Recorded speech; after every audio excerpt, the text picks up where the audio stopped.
சொந்தமாக கொண்டதென் பாக்கியமே. இதை விடவும் பெரிதான மேன்மை வேறொன்றும் இல்லையே.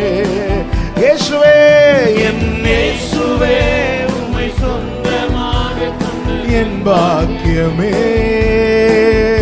இதை விடவும் பெரிதான மேன்மை வேறொன்றும் இல்லையே.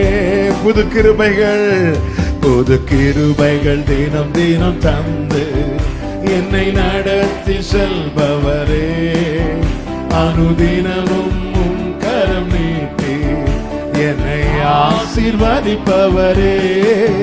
புது கிருபைகள் தினம் தினம் தந்து என்னை நடத்தி செல்பவரே, அனுதினமும் உம் கரம் நீட்டி ஆசீர்வதிப்பவரே.